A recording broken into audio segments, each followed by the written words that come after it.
You've seen hell, at least one of its circles? No, but I have. This isn't Disneyland for you, but an endless battle for survival with the strongest demons.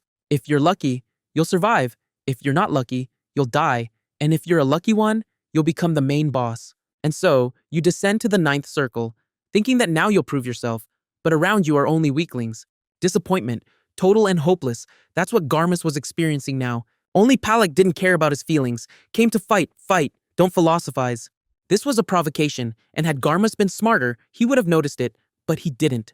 And now he regretted it, because battles are won only with a cold head, and with a hot one, the blast wave throws you in an incomprehensible direction. You count the seconds until collision when you notice a vigorous opponent. He's alive, healthy, full of strength, and his left punch is well placed. And how well placed it is, half the cliff was demolished at once. But Garmus didn't consider himself a weakling either. He withstood it. It was time to change tactics, attack the opponent from above, and then, according to the situation. According to the situation, he received a counterstrike from Palak. Dust, stones, fire surrounded the demons. This reduced the field of vision, so Palak didn't immediately notice the small demons attacking him from all sides.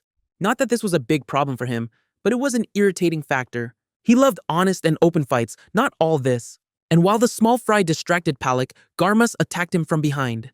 The treacherous demon was sure he had won because his plan was perfect, but he miscalculated and obviously angered the opponent who didn't have a single scratch. Warm-up time was over. Time to play for real. Less than a minute passed before Garmus, to his surprise, was left without half his body. And all because the strongest demon of the 9th circle was Palak, not him. And this had to be reckoned with because Palak made the impossible possible, proving he was the strongest. But even such a strong fighter bowed his head before the Demon King. Try not to bow before such a one. You'll be left without it. Palak didn't understand why the Lord decided to leave them. After all of hell was at his feet. And in response, silence, frightening to hell. Palak trembled because the Lord absorbed demons, absorbed their power, slaughtered princes, took the throne. He is not contradicted. He is not asked questions. He is the law. And now someone dared to break the law. Everyone understood they were in trouble. But the worst didn't happen. The Lord didn't understand why he should stick around here any longer. He had already spent 10,000 years on who knows what. Yes, he fought. Yes, he killed. But at the same time, every day before his eyes was the same landscape. Enough to drive you crazy. And there's nothing left to conquer. He's bored. Simply bored. And it's foolish to hope that some delicacy can fix this. But the demons believed that the head of a strong demon on a plate with a blue border was just the thing. They thought this in vain. They only angered the Lord even more. And he would give anything for just once. Just one bowl of stew with kimchi. Only the demons had no idea what that was and imagined a plate of raw meat. But all this was beside the point, so Palak decided to sacrifice himself to amuse Canute, and this was off the mark. If only he could go on a date, not educate demons.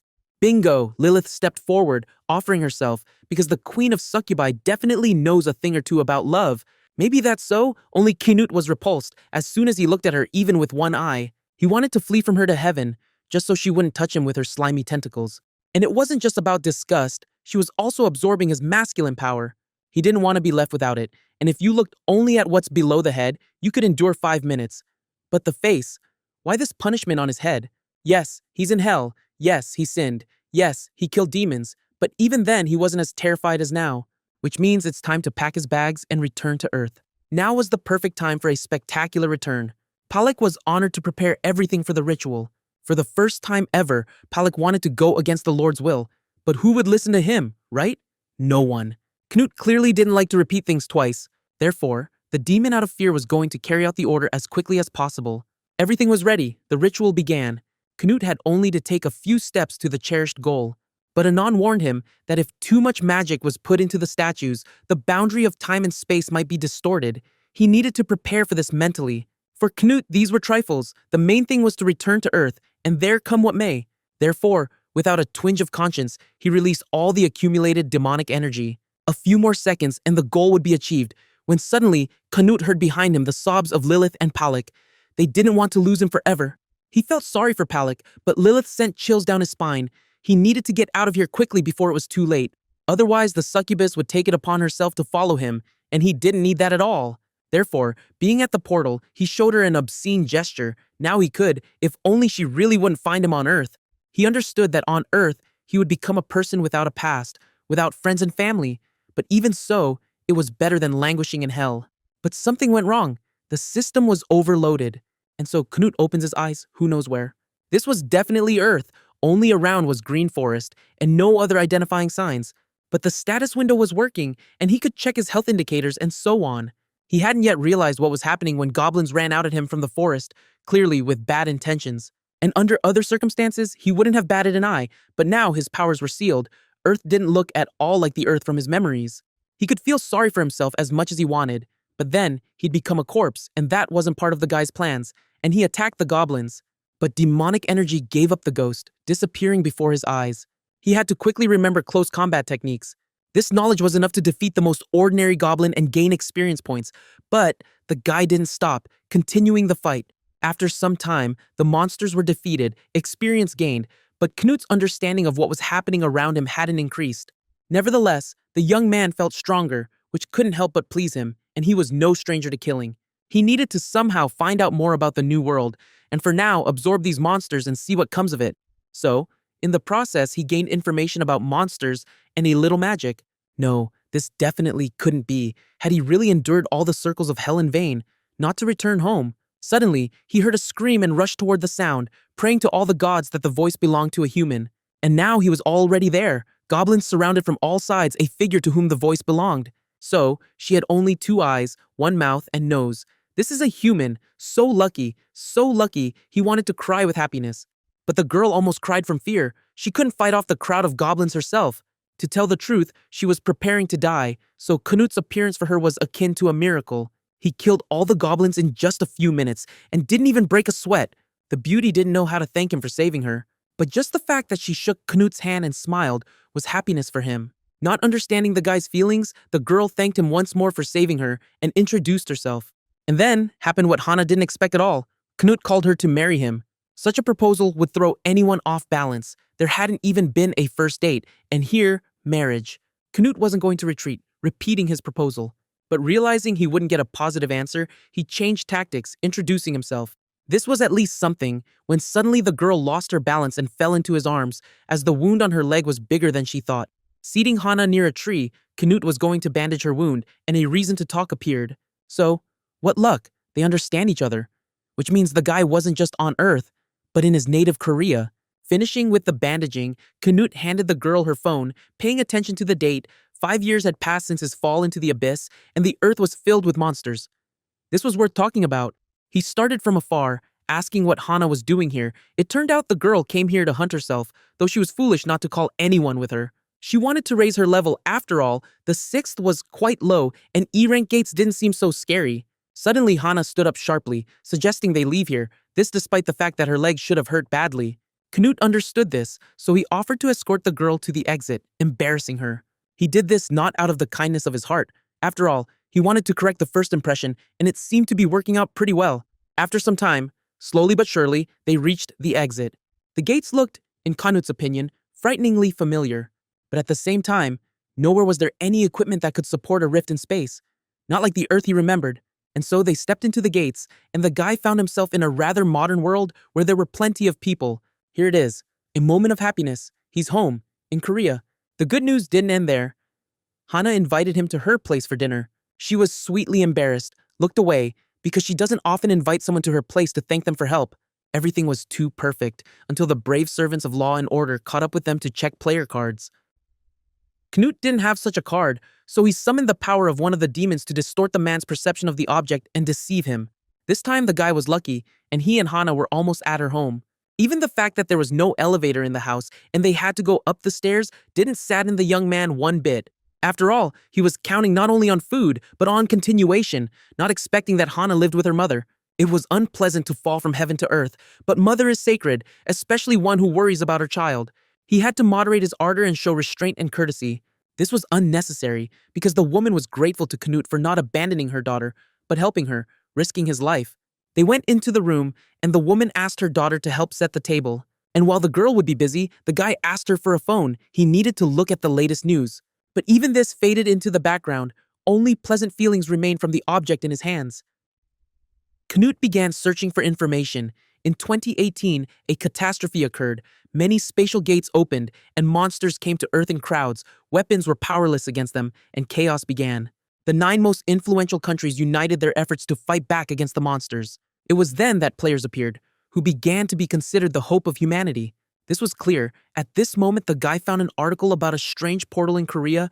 That's when he was dragged into hell. He finished reading at this point, as the food was ready and he could eat.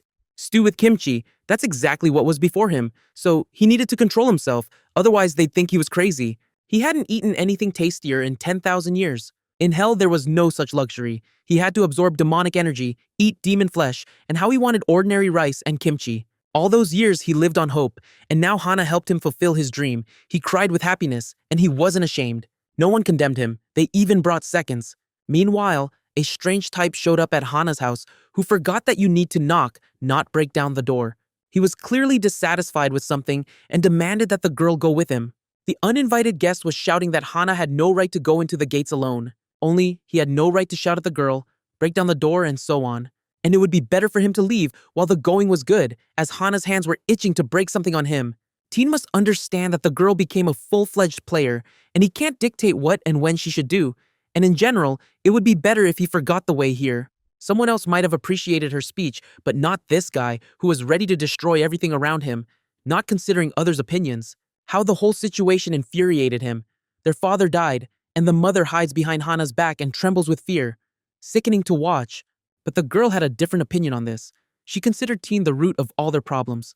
They could talk for another 100 years, so the guy got tired of it all and pulled his sister toward the exit. She resisted, because she didn't want to become part of the guild of rejects. At some point it came to blows. Obviously, Teen lost control. He wanted to convey to his sister the idea that this world is cruel, and without support and protection she would simply die under a bridge, at best. The mother tried to protect her daughter, but it didn't help. The guy threw her away from himself like a bug. This served as a catalyst. Hana's gaze even scared Teen a little. There was so much hatred and desire to kill in it. But his confusion didn't last long. He believed that in a duel with him, she had no chance. He wanted to say and do much more when he saw Knut eating another portion of rice with kimchi. At the guy's audacity, Teen even let go of Hana. Knut didn't pay attention to the bandit with a gun. Kimchi was more important. Teen didn't understand this in vain and went and ruined his treat with his feet. And he should run to the ends of the earth, showing his heels, because for his beloved and long-awaited kimchi, Knut would tear anyone apart. He no longer looked like a human. Before Teen was a demon of hell, before whom he had to answer for the overturned kimchi. Because Knut experienced direct physical pain from the fact that he could no longer eat even a spoonful of his favorite dish. But Teen wasn't one of those who refuses to throw punches. He's always ready, unlike others. He thought the demon was a vision, assuring himself that before him was a guy without a permanent place of residence. But as soon as he prepared to fight, Hana began to interfere with him. Though, Knut shouldn't be protected, but the blonde from him, yes. Teen definitely didn't expect such a quick reaction from the girl's strange guest. Therefore, he missed the opponent's first strike. He wasn't going to miss the second. But here too, something went wrong. It hurt. Not only physically, self-esteem also suffered. Therefore, he rushed into a counterattack, receiving another blow to the face. But at some point, he managed to intercept Knut's leg. Though he forgot that a person has 2 legs, for which he received another blow to the face. So, now he could breathe a little. But Teen didn't apologize, so the lesson needed to be continued. And Knut continued, beat him until the opponent fell to the floor, staining it with his blood. But this wasn't enough, because Teen continued to insult those around him, not admitting defeat and his guilt, for which he received beatings again. The strangest thing was that the guy got so furious because of ordinary kimchi. Ordinary, Teen touched on this topic in vain. If someone thought that before this Knut lost control, they were mistaken. His control slipped now. The torture would have continued forever, but Teen understood that it was better to say and do everything Knut wanted and survive than to refuse and die. After a long 10 minutes, Knut was satisfied with the result. Teen left. Hana first of all began to help her mother. She was very worried and looked sad because nothing good happened and who knows what to expect next. Moreover, the woman, after the stress she experienced, still hadn't recovered. Meanwhile, Knut made Teen strip to his underwear and wash dishes, controlling the process. Moreover, he put on the brawler's clothes himself. They fit him perfectly. To himself, Teen cursed Knut, his kimchi, and the day they met, but in reality, he was afraid to say an extra word so as not to get hit in the face. Actually, Knut didn't wish the new acquaintance harm. He wanted him to learn to value life, its small details, such as clothes and delicious food, because all this is very easy to lose and not get back. In general, if the guy finished washing the dishes, he should come to Knut. The thing is, Knut had no reasons to leave Teen alive. He understood that the guy would only cause problems. But he didn't need to worry so much. He wouldn't kill him. Although in the guy's place, Knut would have chosen death, because now he used the fear power of the demon Erebus on the new acquaintance. The guy could scream as much as he wanted. It still wouldn't change anything, no matter how much he begged not to approach him. But fear has no regrets, no conscience. It is absolute. Teen cried. Nothing like this had ever happened to him. Knut warned him that it's better to keep his tongue behind his teeth if life is dear. He seemed to understand everything and left. Knut realized that now this guy would never be the same, which was to his advantage. Thus Knut once again saved Hana's life. But he cared little about this. The main question for him now was where to find money. He could start collecting magic stones. The main thing was to understand what they look like, so he asked Hana to show him a couple. The stone looked like a stone. Moreover, Knut didn't feel any magic from it. Yes, there was energy in the stone, the nature of which he didn't yet understand, but he knew for sure it wasn't magic. He would think about this later. Now he needed a guild office. Hana said that one of them was near Seoul Station. The girl was going to go there herself, as the situation in her family was not very simple. Moreover, it was time for her to move on to the second stage of awakening. This was her right, but Knut wasn't going to support Hana for long. He himself needed to become much stronger, and she would hinder him in this. But first, he got an identity card, and now was riding on business with Hana. Although, while obtaining the document, he was unpleasantly stung by the fact that no one reported his disappearance. He didn't expect that for a whole 5 years no one would care about his humble person. Meanwhile, they had almost reached their destination. The view definitely pleased Knut, and this time his whole life would turn out differently. The scale of the Korean Players Association building couldn't help but impress. This one building alone was enormous. It was time for them to disperse to different corners. But before that, Hana gave the guy her old phone so he could contact her. There were plenty of people in the building today. Knut would have even whistled if he wanted to attract unnecessary attention to himself. It was pleasing that the technology allowed getting a ticket without contacting other players. So, in line, the guy was 18th. When the time came, he would only need to show this ticket. Meanwhile, more and more players were arriving in the selection hall. They discussed each other's successes and made plans for the future. Listening to them, Knut Googled information about guilds and their leaders. It turned out there were only 5 of them, and in the future, he would like to avoid meetings with them. On the other hand, he was quite strong, so most likely, clashes were inevitable. Definitely, he needed to restore his strength as quickly as possible. Just then, his turn came to undergo testing. He needed to first take the table that had just been vacated. Next, he had to put his hand on the orb, which would become a certain color, which would mean obtaining one rank or another. Knut did what he was asked, and bright light illuminated the room. He was sure he would get the highest rank, but in reality, the orb assigned him rank F. This wasn't the result Knut expected to see, and meanwhile, the girl continued telling him about important things. He could only go to E-rank gates. If he wanted to go to gates of a higher rank, then he must be accompanied by a guardian. All this could have amused the guy in any other situation and not with him. But now, he wasn't amused and wanted to know how to raise his rank. To do this, he needed to take a basic course and collect as many magic stones as possible. Hearing this, the guy left, and the girl thought this wouldn't help him, not seeing that his orb was turning black. When suddenly she saw that the orb had completely blackened and then shattered altogether. This had never happened before. She didn't believe her eyes, because for other players, the orb became dark gray at most. But here, it was black, which meant a malfunction occurred. Meanwhile, Knut went to the first gates. He didn't look for helpers, so he immediately went to the military, confirming his identity. After that, he entered the gates. To tell the truth, he was a little afraid of getting into hell again. But the forest was a forest before him, and clearly a human was calling him from behind. It was a huge man who hinted to Knut that he'd better become part of their group. Otherwise, he might kick the bucket any moment. True, Set's comrades were against it, but quickly changed their decision. Knut understood that Set was a good person, but he wanted to hunt monsters alone. Set didn't listen to him. He wanted to protect the guy from problems, but he didn't need protection. Moreover, he had other plans for this sortie. It's the master's business, but the man asked Knut to be careful as these were goblin territories. The small ones, though, weren't particularly scary, but the guy should run from the boss. With this, they each went their own way. If Knut had been a beginner, he would have done as advised. But he lived in hell, and that meant something. And now he could get down to business.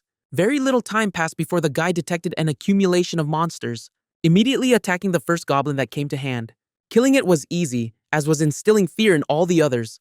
Nevertheless, the goblins decided to take quantity, not understanding that even so, they had no chance. Heads flew from shoulders like a rocket into the stratosphere. The spectacle was not for the faint of heart. At this moment, Knut was no different from the monsters around, covered in blood, with a cold gaze, without emotions, with an overwhelming aura. No, you definitely couldn't call him human now, and he decided to absorb from the unfortunate ones. Some time passed, all the goblins were dead. In general, the guy was satisfied with himself. Though tired, he hadn't fought against such a crowd for a long time, and he hadn't restored his strength yet. Checking his indicators, he made sure he managed to raise his level and get one magic point. But the point here wasn't in magic stones at all. They were clearly not for this. Now he could safely use the power of the Devourer. At this moment, he just felt magi. Magic came not from the stones, as he thought initially, but from the bodies of killed monsters. The amount of magic depended on the freshness of the corpse. If he devoured just killed monsters, he would quickly collect magi, and magic stones could be sold. This was a brilliant plan. Now he could also collect magic stones. Canute was already dreaming of buying chicken when he returned, fried, and not just one. And then Hana would come and they would eat chicken together. So he needed to speed up. And he sped up if the goblin boss hadn't appeared in the clearing. The problem was not only in his size and desire to kill, but also in the fact that he could use magic. There was no time left to count crows. The boss attacked the guy. The main thing was to keep a cool head. Then you could win. Moreover, his destructive power, like magic, was higher than the goblin's magic power. But there was one but. And this but manifested itself in the boss's very first strike.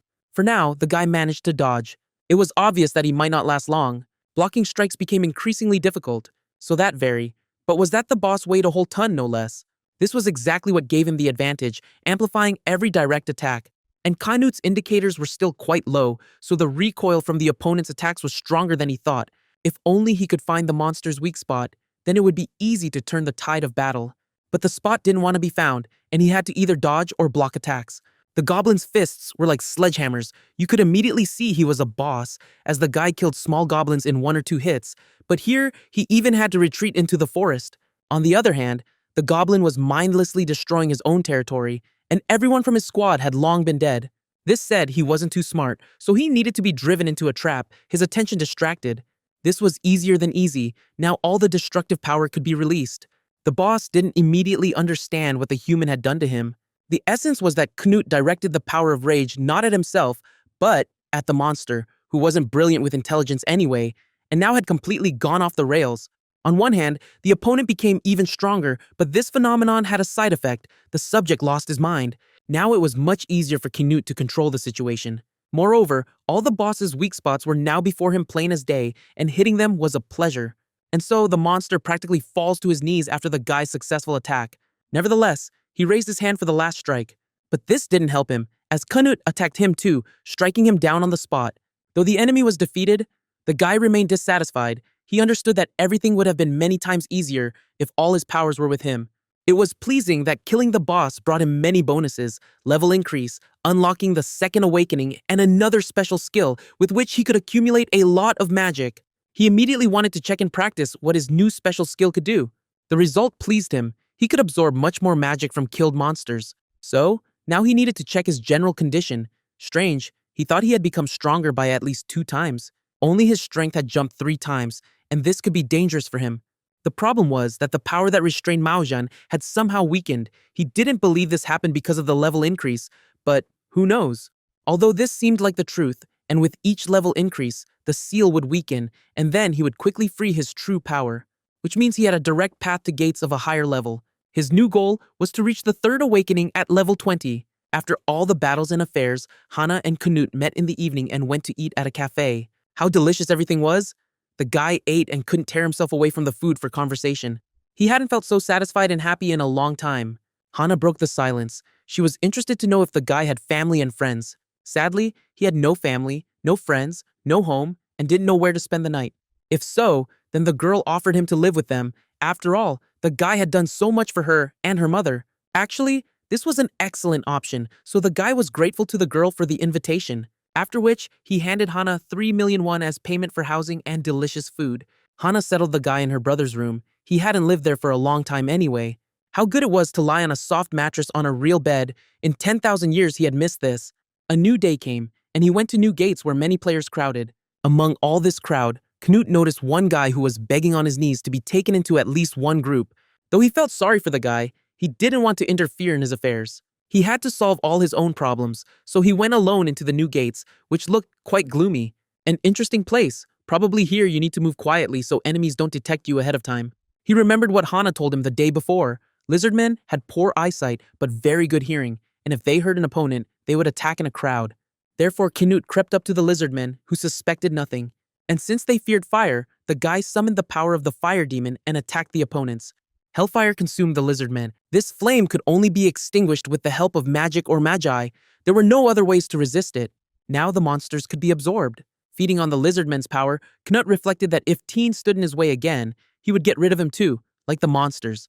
Meanwhile, the relatives of the first killed monsters discovered him. They awaited the same fate.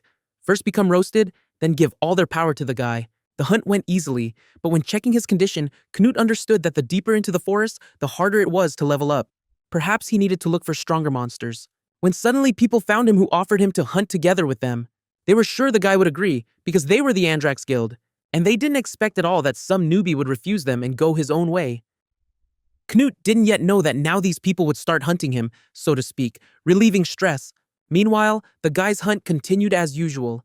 Nearby, he had already killed all the monsters and should concentrate on raising his level. When suddenly those same players from the Andrax Guild called out to him, they seemed to simply be interested in his successes, but did it somehow falsely. Canute understood that these people were of the bully variety, so he immediately made it clear he could stand up for himself. The main bully noted that around Canute, there wasn't a single monster corpse, but the clothes on him were not bad.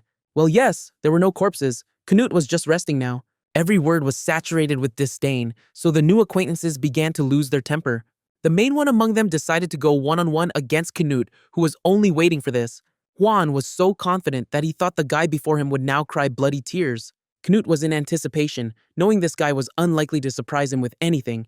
And in a moment, Juan attacked the guy. True, this didn't impress the main character. He stood in one place and continued to. Actually, the guy prepared a trap, provoked the lizardmen, and hid behind a magic barrier. Canute wasn't afraid of the current situation. He was even curious. And then he showed his true face. A couple dozen lizardmen wasn't enough for him, so he decided to summon here all that were in the forest. Now the bullies weren't laughing, because not 10 or 20 monsters came to the clearing, there were many more, and they attacked not only Canute, but also the people behind the magic barrier. Now Juan was indignant. How dare Canute arrange such a thing? Did he want their death? Only Canute didn't care about these people. He wasn't going to die.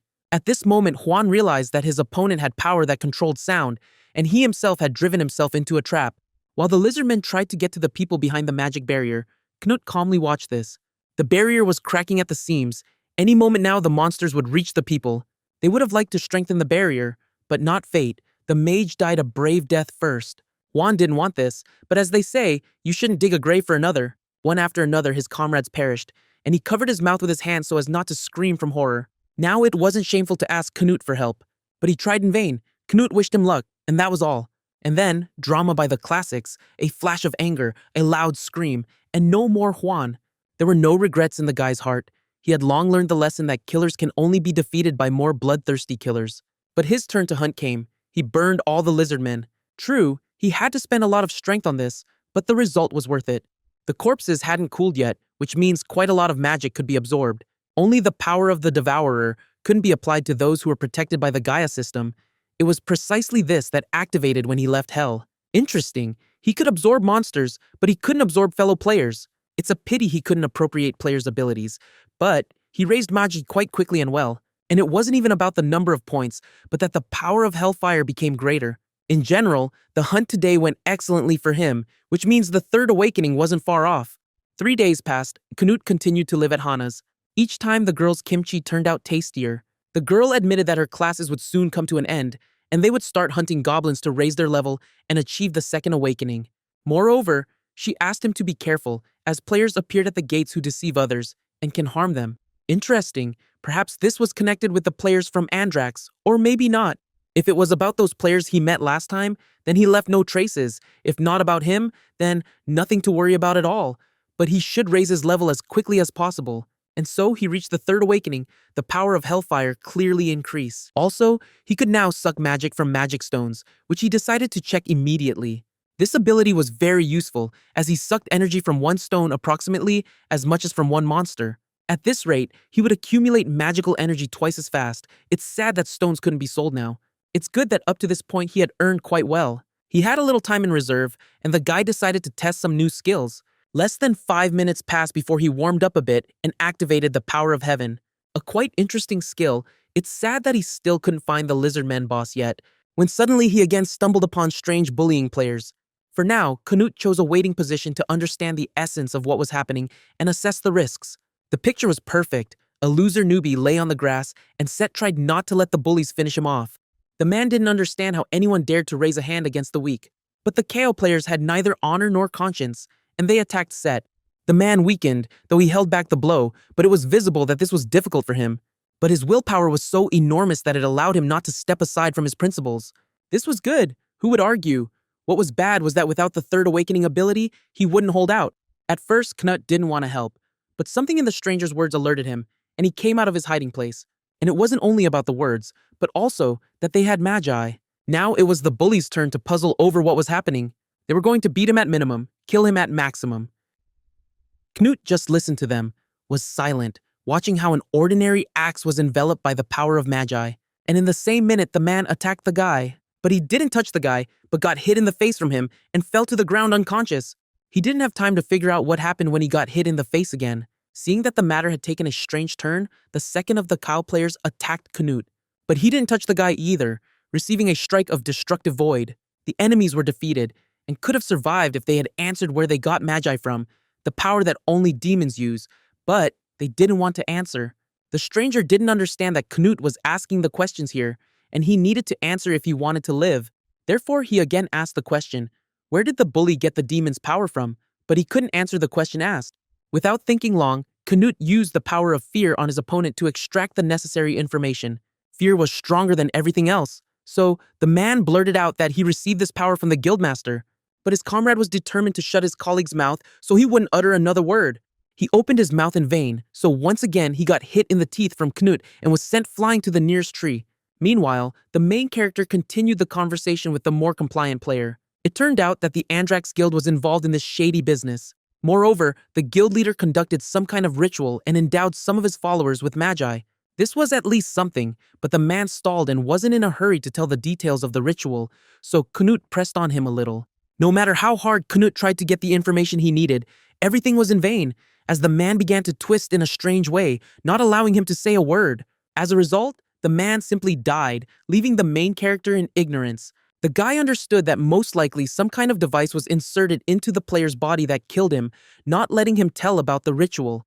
Meanwhile, Timian came to his senses, who didn't understand what had just happened in the clearing, as all the time before this he was unconscious. Set decided to take the situation into his own hands and told the guy that Knut saved them, and now everything was fine. He didn't care under what circumstances they met Knut, because if not for the guy, he and his new friend would have given up the ghost here at best. True, the joy from the meeting sharply subsided as soon as he looked at the corpse of one of the Andrax Guild members. Set couldn't even think that these guys could turn out to be cow players, so he needed to contact immediately and inform the Hwarangs about this case. This is a subdivision of players who are under government control, and if cow players appear, without wasting time, they begin an investigation of one incident or another. Only Knut asked not to talk about this yet, and he was taking the Andrax Guild on himself. In principle, Set was not against it. Moreover, he wanted to accompany the main character on his journey to justice and punish all the guilty from the Andrax Guild. This man reminded Knut of an old friend, Palek, from Hell. He was just as devoted and imperturbable. Timian was also ready to follow the main character, as his desire for justice was too great, as great as his gratitude. Yes, the guy understood that he wasn't strong enough and was unlikely good for anything worthwhile, but he was still ready to help to the best of his abilities. In other words, he was going to bandage the wounded, as rogues could poorly deal damage or tank, and he would handle the rest. Thus, Set believed that they would make a good group that would include him, Timian, and Knut as their undisputed leader. Timian also wanted to become part of a group of such strong players and promised that by the next meeting he would definitely become stronger and wouldn't be a burden for them. With this, the guy decided to take his leave for now and work on pumping his skills. If at first this idea seemed unviable to Knut, now he understood that it was good to have people obligated to him. There was one small problem: what to do with Set, where to stick him, and what to occupy him with. It turned out that Set was at level 12 and only recently reached the second awakening, receiving the first C rank ability. And the man's second ability, which he received at the second awakening, was A rank. This spoke of quite high potential for further development. The man himself understood that he wasn't bad. Moreover, he was considering the possibility of joining some guild and continuing to develop with it. But now he didn't need to join anywhere, because he decided to follow Knut wherever he went, like a real man who found a purpose in life. Meanwhile, Canute reflected that players who received a special high-rank ability at the second awakening had higher chances of obtaining powerful abilities for the third and fourth awakening. Therefore, after thinking a bit more, he said he didn't mind accepting Set into his minigroup, which made him very happy. Now, they could exchange contacts and be constantly in touch. This was a good idea, as Canute had one small request for his new comrade. The guy reported that he had an acquaintance who was finishing basic training. He would like the man to take care of her advancement, that is, for them to continue raising their level together. Moreover, the girl was a healer, which played a decisive role in Set's positive decision. Meanwhile, the second guy from the Andrax Guild woke up. Canute had several questions for this guy, which he'd better answer honestly. So, the guy's name was Kaolin, but he refused to answer the question why they needed to capture Set alive. This was the wrong answer, for which he got hit in the face again. The guy didn't want to be beaten, so he answered that they needed a person for sacrifice. No, of course, Canute assumed that the Andrax Guild had very specific people, but didn't think to such an extent. At this moment, a brilliant idea came to Canute's head, which he decided to implement with Kaolin's help. Who would have known how much Kaolin didn't want to fulfill the main character's request? But he had to. The guy just arrived at his guild, where one of his comrades met him. The acquaintance didn't understand what was wrong with Kaolin's face. After all, they went to D-rank gates, and his partner was nowhere to be seen. Kaolin admitted that his friend died, and the senior comrade should have picked up the victim. Moreover, there was a high-level player in the gates, and only thanks to his comrade, Kaolin, managed to survive and drag as a victim that very player. The man checked the condition of the future victim and was very pleased. The main thing was that he was breathing. Everything else didn't matter. At some point, the man noticed that Kaolin was behaving strangely, but in general, this was understandable, as his partner died, although the fewer people, the better. Or maybe Kaolin specifically killed his partner to get all the magi for himself.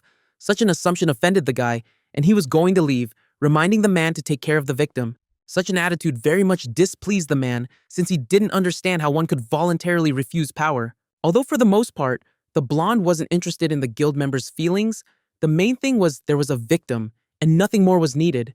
Meanwhile, other members of Andrax gathered in the room, preparing to conduct the ritual. The blonde reported to the guild leader that Kaolin was late because in the gates, they met a high-level player, and his partner was killed.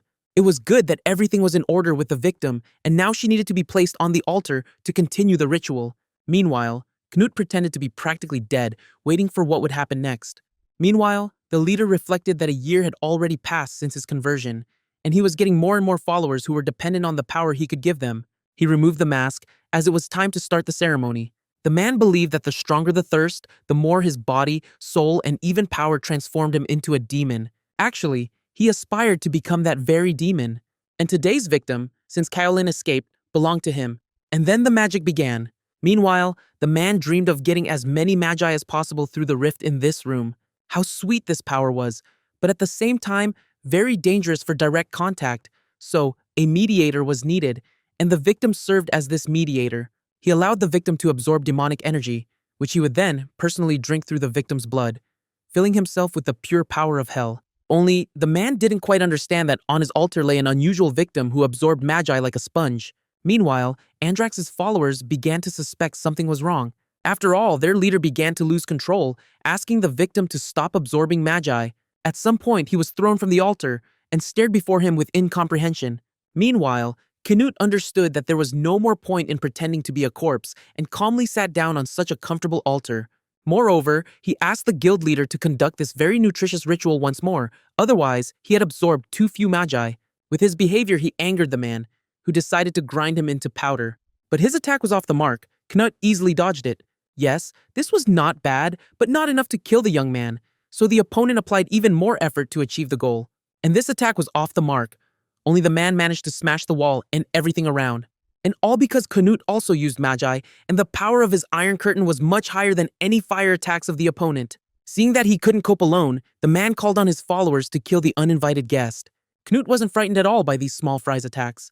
They were barely enough for the young man, couldn't even delay him. One after another, Canute sent the young people to rest in eternal sleep. Meanwhile, the guild leader decided to use his signature move, namely, Hellfire. And perhaps someone else would have been frightened by this, but not Canute, who showed his opponent the true power of Hellfire. The man couldn't believe his eyes. It seemed to him that this was some kind of bad dream. A guy from the street couldn't possess such power. At this moment, Looking into the main character's eyes, the man understood that he couldn't defeat this person. Therefore, he decided to fall to his knees and perhaps earn forgiveness for his thoughtless act.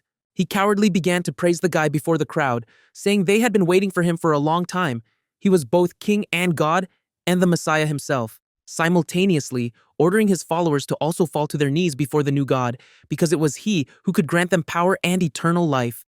It was clear that the man oriented himself very quickly, and Canute decided to take advantage of the situation, acknowledging that he was the great demon king who came to this mortal earth. Everyone left, Canute and Dokkan remained, and the first had several questions for the second. Only Dokkan didn't understand the first time that he wasn't the one asking questions here. He needed to realize that Canute asks and he answers, and no other way. It turned out that once a guy in a demon mask approached Dokkan and taught him to create rifts, promising eternal life and enormous power. God, what a strange guy. Without finding out what and how, he rushed to create something without knowing what. And all because that person was very strong, dealt with their guild in a few minutes, and ordered them to follow him if life was dear. Since that day, Dokkan hadn't seen that person. He gave them orders through letters. This was understandable, as was the fact that Dokkan followed this type of his own free will. At least now, he needed to understand who could be behind this. In general, this all looked like a cult and wouldn't have created big problems if these people didn't know how to get to hell. So, something needed to be done about this. First, study the letters with orders. True, there was only one letter. The letter spoke about absorbing magi, building up power, with the goal of creating hell on earth. It was clear that Dokkan wasn't the only one on the list of followers. He needed to understand who else was there. Then the guy ordered Dokkan to find out everything about the cult, disband the followers, not conduct rituals, and keep everything that happened secret. Then, let him go. But the problem was that the Andrax Guild had done things, and if the government became interested in them, they would come to Canute, which would complicate his own investigation. Problem upon problem, what a day had fallen on his shoulders. So to lift his spirits, he returned home, where worried Hana was waiting for him. Calming down a bit, the girl offered the guy to have dinner together. Moreover, Hana had already started cooking kimchi with stewed meat, and as if casually shared that she had reached the second awakening. In addition, she got a special B-rank ability. Excellent news, if Hana and Set start working together, their group will achieve high results quite soon. True, the girl received many invitations from guilds, but refused everyone as she wanted to continue helping Canute. But at this stage, this was impossible, as Canute couldn't afford to slow down his own leveling, and with a group on his shoulders, it would be difficult to do. Nevertheless, the guy asked Hana to work with Set for now, and as soon as they became stronger, they would go together with Canute to high-rank gates. The kimchi was ready, and the guy was ready to eat it along with the pot. Therefore, he was ready to find every cult follower and kill him to protect this beautiful planet. The next day, Canute went to the service center to get a new C-rank player ID. Unfortunately, he'd have to wait until tomorrow, but business wouldn't wait for him. If you think about it, he hadn't rested once since he returned to Earth. Only he had no idea how people rested in the modern world. Previously, he was too poor and spent time reading books and watching movies. Now he wanted to try everything. So first of all, he decided to go to an internet cafe. He ordered ramen and decided to play the most popular game. The game was similar to hunting monsters in gates, though it was interesting, but ramen with pickled radish surpassed it on all points. And in all this, he didn't notice that his character was killed. For him, this was no big problem, but for his game teammate, a tragedy. This someone was screaming so loudly that Canute couldn't help but pay attention to him. The stranger had many complaints about the guy. She couldn't understand how he could eat ramen while they were playing. She even wanted to hit him, but Canute dodged and asked not to insult people who did nothing to her. The girl couldn't calm down at all, kept trying to get to and harm the guy. But she didn't succeed, and the girl concluded that the Mir Guild sent Canute to her. Canute didn't understand what she was talking about. After all, he wasn't even in a trashy guild, let alone the best one. The girl didn't believe him, but fell for the provocation and almost told which guild she was from. But, abruptly, cut herself off mid-sentence. Meanwhile, Canute was already paying for his time at the internet cafe. His maneuver didn't go unnoticed. The stranger demanded an answer. She didn't believe that an A-rank player wasn't in a guild. Only officially Canute was only a D-rank player. Wow, incredible! The girl almost lost the power of speech. With this, the guy wanted to end the unpleasant acquaintance. He wanted to continue learning about the new world and rest while there was such an opportunity. True, the mood was no longer the same. He understood that most of his powers were sealed, and that he was holding on only on years of combat experience. Therefore, the meeting in the cafe with a girl of approximately his level threw him off balance, especially her last movement. For one moment, she simply disappeared from his field of vision. This was unpleasant, so the guy left, though he would have liked to know who he was dealing with. Only, the stranger's plans didn't include letting him go, but she also needed to contact someone, and the place was chosen perfectly. She urgently needed the head of human resources of the Scarlet Rose. Pawn answered in a minute. Juana demanded that the subordinate immediately conduct a very important investigation. This concerned one player. Perhaps he was connected to the demonic cult, or maybe not. If he was a low-rank player, he could only kill fellow players, and those lower in rank. But this guy anticipated all her movements in advance. And this was amazing, because even when she wasn't giving it her all, not one follower of the demonic cult could react in time to her movements. And judging by his strength, speed, and other combat skills, he was one of the cult leaders, or even its head. Meanwhile, Knut noticed that Juana tore off his button, which meant he dodged poorly. But what they agreed on was that they met an opponent stronger than themselves. Still, normal rest wouldn't work out. The guy decided that as soon as he got his C-rank ID tomorrow, he would go hunting. The girl returned to the internet cafe, when suddenly she saw that she received a notification about a rank downgrade in the game and desperately wanted to wring Knut's neck. A new day came, and Knut came to his first C-rank gates. Trolls lived there, not the simplest monsters, but he needed to level up, so there wasn't much choice. Only at the entrance there was a problem. Only C-rank players could enter, and only in groups of 5 people, and all because the troll boss appeared. If someone else had heard this, they would have been scared, but Knut was pleased. Though only he was rejoicing, the other players didn't want to hear anything about entering the gates, when suddenly, a group of 3 players appeared who were ready to go and kill the boss. These guys exuded anticipation, others, fear, still others were in panic. It would be perfect to add a little anger to this cocktail. With ordinary people, you don't even need to bother much. One small push is enough to provoke them. This worked. The chosen guy began to wind up. Memories rushed over the guy of how in high school and middle school, they were punching bags and couldn't do anything about it. They always dreamed of fighting back, and when the gates opened, they thought that now they would have the power for this. Therefore, one of them was angry that they were again burying their heads in the sand and dancing to the monster's tune. Friends didn't understand his strange impulse. And a second later, the second guy from the group was infected with his comrade's confidence. Meanwhile, the gate guards didn't understand what was happening, why all the players rushed into the gates. In the commotion, Knut infiltrated the gates with other players. This place was different from the others he had visited. It was a desert, a huge desert. The guy understood that finding the boss here would be difficult, but not impossible. Moreover, the Magi level exceeded 50, which meant it was time to use them. Through the observer's power, Knut still found the troll boss. True, there were many soldiers around him. Good that other players were going there, which meant the small trolls could be handled while he dealt with the boss. He himself reached the goal and was ready to begin the offensive. Funny, one strike was enough for Knut to kill the boss. The guy didn't expect anything like this from himself.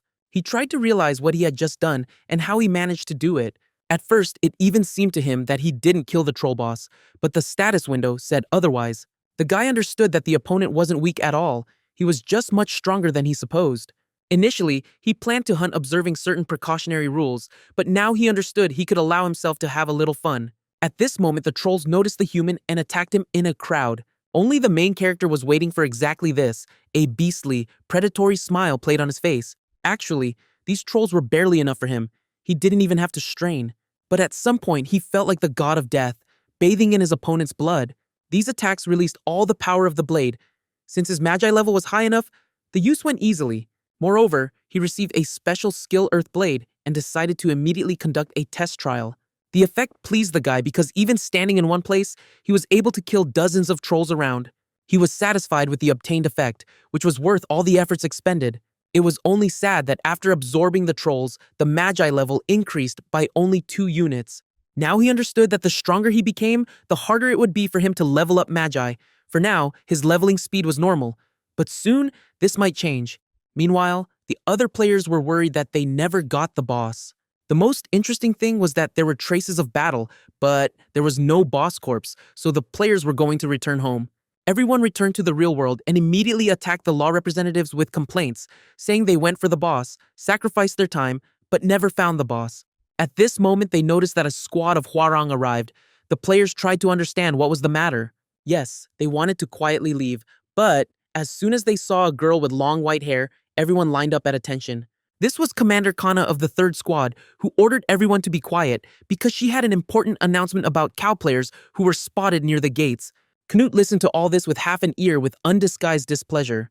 By the expression on the girl's face, it was clear that she was determined, so for the first time in a long time, the young man began to worry a little. Wouldn't he accidentally fall into her clutches today? She tried to calm the young people by saying that the check wouldn't take much time. They just wanted to make sure that there were no criminals among the players, so they needed to prepare documents for verification. Strange, but for the first time in a long time, Canute realized that it was quite possible that law representatives came for his sinful soul. Therefore, he decided to act like all the other players so as not to attract unnecessary attention to his person. Because Kana was here, so even the thought of escape seemed absurd, you couldn't slip past her. Meanwhile, his turn came to show his ID. Extending his player card, it seemed to the guy that he had already developed paranoia and he needed to behave calmly, but it didn't work. It didn't look like he was caught, but he needed to be more careful because the cow players had made their move. During the verification time, it became clear that Kana was very responsible about her work and the government was aware of the real motives of the cow players, so they began to act so actively. But on parting, the girl gave Canute advice, hunt in lower rank gates to raise his level, though she understood his desire to try his strength in high rank gates. For today, the guy was free, so he decided to meet with Set, so to speak, in an informal setting. Several days passed, and the guys met in a small cafe. At some point, the man thought that Hana and Knut were a couple, which embarrassed the guys, at least the girl for sure. Taking a table, they placed an order, and Knut immediately got down to business, saying that he still wanted Set to take Hana under his wing and hunt with him in D-rank gates. This question didn't even need to be discussed, as the man wanted a healer with a special B-rank ability on his team, after which he asked the girl to tell in more detail about what she could do. So, she could not only heal, but also buff strength, health, and dexterity. This was amazing. Moreover, besides this, she had attack skills available, which couldn't help but please. Set understood that with such abilities, many people wanted to snatch Hana up. Only Hana wasn't going to join any other guilds. However, like Set, she wanted to develop alongside Canute. This was understandable, but Canute was interested whether Set had found anyone for the role of damage dealers. Actually, he found as many as 2 candidates for this role, this despite the fact that they recently reached the Second Awakening, but were so talented that any guild would be happy to get them. Canute didn't mind meeting them, however, like Hana, who vitally needed to become stronger to walk on equal footing next to the young man. Since they agreed on everything, Set would send the exact address of the meeting place tomorrow. Now, this was curious, so Canute didn't expect that his comrade would want to hunt D-rank trolls, not lizardmen. There was a certain sense in this, because for beginners, they would be better than lizardmen, because they were stronger, which meant you could raise your level faster. This was a wonderful idea, which said that Set not only had gorgeous muscles, but his brains also worked well. With this, they decided to end the meeting, as Canute had some other business. He was now at level 29, and only a little remained until the 4th Awakening, so hunting was there to help him. He killed trolls in 1 or 2 hits, and the question arose how much more he needed to hunt to reach his goal. Suddenly, he smelled human blood, which couldn't be confused with the smell of monster blood. Yes, player deaths were a common occurrence, but the smell of blood couldn't be so strong unless about 5 or 6 people died. He decided to check his assumptions. There was no sense in this. Cow players wouldn't kill a resource valuable to them, although who knows? So, the guys were dead, but the demonic cult wouldn't have killed them because they needed victims. Then who did this, and why? And since the smell of blood began to spread quite recently, the killer of these people must be somewhere nearby. Only he was wrong in his assumptions. These people were killed not by a human, but by a monster from hell. And now a logical question arose. What was a hellhound doing here? The main character definitely didn't expect such a turn of events because he wanted to forget about hell like a bad dream. Meanwhile, the hellish creature had already pounced on him, leaving no time to think. He needed to react quickly if Kana didn't want to die before his time. He had no doubts left. He would recognize the hellhound's power from 1,000. Only this time, the monster didn't act the way it was used to acting in hell, and this was a bit disorienting. Hellfire came unexpectedly into play. Only Knut wasn't in a hurry to run away, but understood that the power of blades didn't work on the monster and decided to use the black spear. This should have worked. After which he aimed to strike the hellhound. He hit exactly on target, and the monster shrieked in pain, after which it fell to the ground, but wasn't dead yet. Moreover, the hound quickly came to its senses and was much angrier than a minute ago. At this very moment, the main character realized he had made a serious mistake, underestimating the opponent. It was clear that he needed to urgently look for the monster's weak spots, but this was difficult to do when it was attacking him and he had to dodge. Assuming it would be best to aim and hit the hound's open jaws, the guy concentrated power, forming the black spear, adding to it a small earthquake to disorient the creature. Now he could try his luck again and attack the monster, hoping everything would work out. He hit exactly on target, and even the hound fell to the ground again, but it was hard to say whether it was dead or still alive. Unfortunately, the hound held on better than Canute would have liked. It was clear that such power wouldn't be enough for a hellhound. Moreover, it was always persistent and got into a rage in the middle of battle. But even in such a stalemate situation, the young man didn't lose his composure, preparing to fight back against the creature from hell, after which he brought down all the power of heavenly might on the hellhound. But even this strike didn't knock the spirit out of the hellhound, so the guy thought it would be ideal if he could use two powers simultaneously at this stage. But he hadn't finished his thoughts when the monster fell on its back with a guttural growl. The hellhound was dead, but it turned out it was a rift fragment. This was interesting. Even recently, Canute heard a similar term somewhere. Perhaps people call creatures from hell that seep into their world that. But the question remained open. How could this monster seep into this world and at this time? Moreover, the monster couldn't use the weapons of Hell's princes, and this was strange, but he didn't dwell on what happened because he had no leads anyway, and he wasn't used to wasting time. Moreover, there was good news. He received the fourth awakening, and he wouldn't have to worry about any trifles anymore. Interesting. What did this fourth awakening bring him? His new ability could affect the assimilation of magi in his body.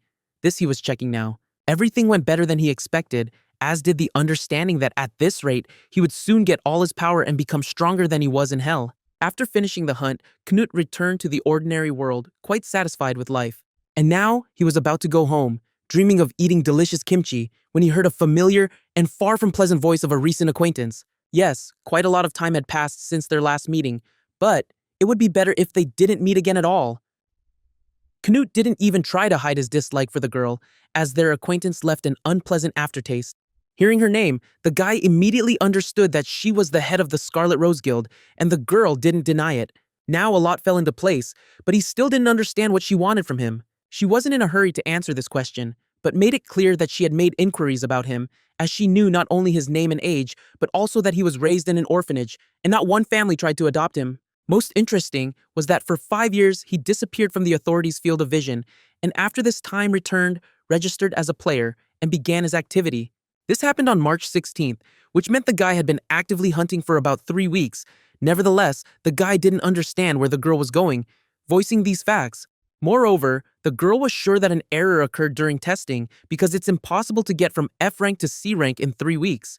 At first, she was sure that before her was an ordinary criminal who forged a player ID, but having checked his biometric data, Juana made sure that before her wasn't a fake player with a forged ID. And this meant he had great talent and could surpass not only her, but also other guild leaders. This was all, of course, interesting and educational, but didn't clarify her motives. It turned out that Juana, as the leader of the Scarlet Rose, wanted to sponsor such a talented player. In other words, the girl was going to provide him with financial support and help him raise his level faster. It sounded tempting, but Knut didn't understand what benefit Juana got from all this. Did she really want him to help her win in a computer game? He'd better not bring up this topic, not awaken the devil in her, because she really was ready to kill the young man for that case. So he had to repeat like a mantra that she was a grown girl, that she was a guild leader, that she came simply with a sponsorship offer and didn't want to kill anyone. Seeing her condition, the guy decided to apologize because it was his first time playing such a computer game, so he made a mistake. But these were trifles. After all, he wanted to understand the interlocutor's motives. The thing was that she couldn't deny his potential, and that it was Knut who would become the strongest player on the planet.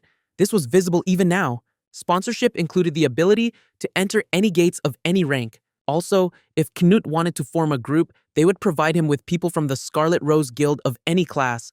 Also, he could sell magic stones through them, avoiding taxes. Also, the guild could provide him with first-class equipment, but for this, he would need to make a deposit. If he had nowhere to live, they would provide him with a house and a car for transportation. This was all good, but very suspicious. It was clear that the Scarlet Rose wasn't going to give so many privileges just like that. The time would come when they would start giving him tasks, and Juana hoped the guy wouldn't let her down. Perhaps he should have refused. After all, free cheese is only in a mousetrap, but Knut agreed. Therefore, they shook each other's hands, sealing the agreement. Juana wasn't in a hurry to reveal the details of the future request because the time hadn't come yet. Moreover, at this stage, Knut wouldn't have enough strength to help her anyway. The problem was that the girl didn't see the whole picture. Yes, she understood that perhaps he was stronger than he seemed, but it wasn't only about that. The thing was that the Scarlet Rose didn't yet have enough evidence, so they had no right to discuss some things. After which the guy and girl exchanged contacts and agreed that he could get equipment at any time convenient for him. This could be done even today, But first, they needed to have a bite to eat, and then deal with business. They were going to get to the office by car. More precisely, Juana nobly decided to give Canut a ride to her office. It turned out that this car cost about 10 million won, and the question arose how a girl in a tracksuit from an internet cafe could be the owner of this beauty. Riding in it was pure pleasure, because it didn't ride. It glided on the asphalt like a knife through butter. The hint was understood, and the girl was ready to buy him the same car, but right up to the moment when he started cooing and expressing his gratitude, annoying her incredibly. He understood in time that he had pushed Juana too far, so he decided to keep quiet, otherwise any moment they might kiss a pole. A few minutes later, they arrived at the Scarlet Rose office. Now Knut understood that it was an excellent decision to acquire connections with an influential guild. Meanwhile, their comrades met them in the building. Mon was the chief commander of the operational group. Pan was in charge of personnel and assumed that since the guy was in the guild office, it meant the conversation with the head went successfully, and the guy accepted their offer. Oh yes, with such conditions, Knut was ready to even drink poison, let alone accept the Scarlet Rose's offer. Juana decided to escort the guy to the equipment warehouse herself, as Pound had plenty of work. The head of the personnel department accepted the head's decision, wasn't going to contradict her, but Mon wanted to accompany them in any case. She didn't understand why. Couldn't she handle such an easy task herself? Everything was simple. The man wanted to see with his own eyes and understand what Knut represented. And so, the friendly company went to the inventory warehouse. There was equipment for every taste and color here. Knut could choose any, but if he needed something high level, he would need to make a deposit. This was the right approach, so Knut immediately asked what deposit he should make to get high-rank equipment. It turned out he needed to pay 50 million won, and this was already with a discount. But even so, such a deposit was beyond his means, at least now. Everything was going well until he called Juana Nuna, and then Monet began to burn with righteous anger. The man didn't understand where the guy lost his manners. The thing was that Mon believed the guy should address the guild head with due respect, as she was higher than him in status. The main character really liked this reaction. He decided to tease the wolf, saying he didn't want to address the girl differently. The man was ready to cut off the impudent guy's head, but such rattling of weapons made no impression on him. And when Monet almost injured the guy, Juana stopped him, not understanding what came over him. The man was silent, which angered the girl even more, but she was ready to hit him. He must understand that it's none of his business how and who talks. He has no right to meddle in other people's affairs. Knut must remember that he'd better not provoke Monet if he doesn't want to accidentally become a cripple and roll around in a wheelchair all his life. The guy understood this perfectly well himself, but wanted to annoy Monet a little, but he understood the guild was reliable, so he decided to ask Juana to give him high-rank equipment instead of a foreign car. But right now she couldn't satisfy his wish. It needed to be brought up for discussion during a meeting, and only after the decision of all guild members could she approve his request. And at this moment, Monet again paid attention to the fact that the guy called the head Nuna. And in the next second, no longer restraining himself, he attacked Knut. And this story would have ended badly if Juana hadn't stopped his blade. While he was getting a stern reprimand, Knut was smirking nastily, having specifically provoked the big guy. Meanwhile, the girl didn't want to hear any excuses. She gave a clear order: don't meddle in other people's affairs, but Mon disobeyed it and would be punished for this. The man must understand that if he allows himself something like this, even once more, she will take radical measures against him. But for now, he must leave the warehouse, and we'll see from there. He must remember and think twice what an important role he plays as the chief commander of the Scarlet Rose, and not give in to the stupid provocations of newcomers. After this, Juana continued the conversation with Knut, who needed high-rank armor. Hearing this, Mon offered to give his armor if Knut defeated him in a duel. In principle, this was an interesting idea, but it clearly didn't please Juana. But the young man really liked the man's offer, just perfect, just as he likes it. The girl reflected whether Knut had chances to defeat Monet, who reached level 67 independently and received the features of all 6 awakenings. It seemed to her that the guy simply had no chance, and she didn't want her subordinates to fight and injure each other. But Knut was confident in himself and asked the girl to believe in him. Mon was going to do everything so the guest couldn't get close to his savior and the woman to whom his hot manly heart was given. And so all three found themselves in the battle room. The battle hadn't started yet, and Mon allowed Knut to attack first when he was ready. It sounded, of course, very pompous, as if the man was quoting the main character of a drama. He shouldn't have not taken his opponent seriously. Oh, how he shouldn't have, because using acceleration, he dealt him a crushing blow. One blow was enough to throw the man to the opposite wall and knock all the spirit out of him. It was good that the man was wearing armor, because if not for it, he would already be dead. Here the question arose, could this guy really be a player for only 3 weeks? He tried to understand what tricks and techniques his opponent used. But there were no tricks here. Knut was simply stronger than Monet. That's the whole secret. Moreover, what was funny was that the man showed off so much and now was whining and shouting about some tricks that shattered all his plans. But enough talk. The man needed to admit the fact that he was an ordinary loser. Juana watched the course of the battle from the side, said nothing and didn't interfere, allowing the young men to sort it out between themselves. This served as a trigger for Moan. He couldn't disgrace himself before her. Therefore, he decided to use his signature move, the Killer Sword of Heaven. But this only amused Knut, because it seemed quite funny to him that such a formidable man shouted such an absurd technique name. This was a provocation, but the opponent fell for it. Without delay, he attacked the young man.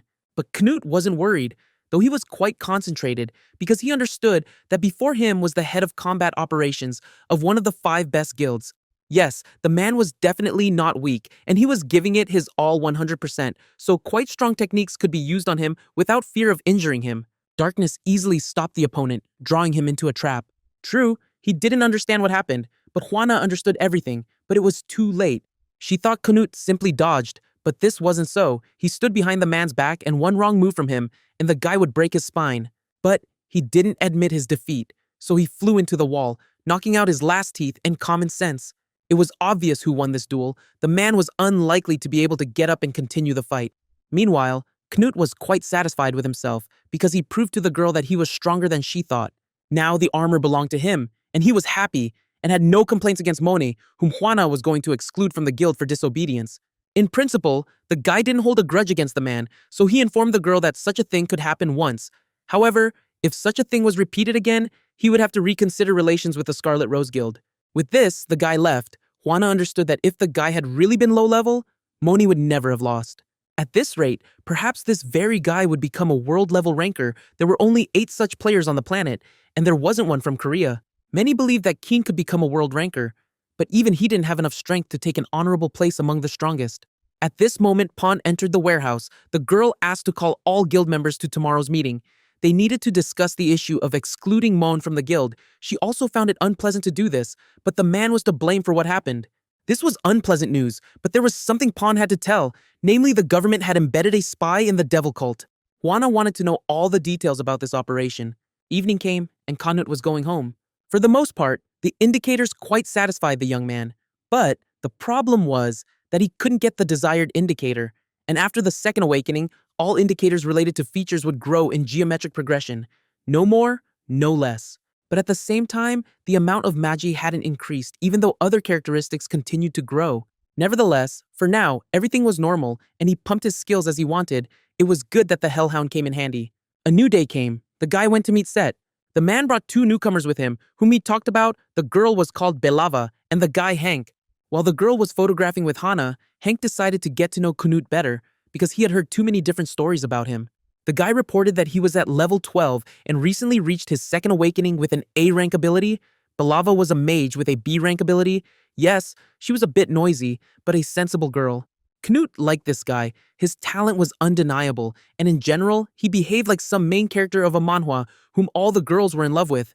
Definitely Belava and Hank didn't exude vicious desires like Andrax's minions. In general, the team assembled quite well. There was a tank, ranged and melee damage dealers, as well as a healer with the ability to heal and buff. For a group of 4 people, an excellent combination. But Knut wanted to go with them on today's hunt and see what would come of the dream team. This despite the fact that he wasn't going to babysit these guys, because they had to grow beyond themselves on their own. And now they were already in the dungeon, and trolls attacked them.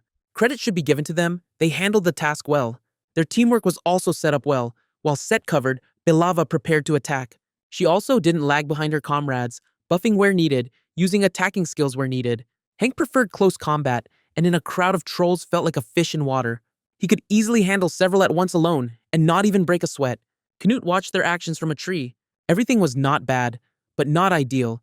There were 5 moments that needed to be urgently corrected. To tell the truth, everything needed to be corrected, but he didn't voice this thought, looking into the honest eyes of his charges.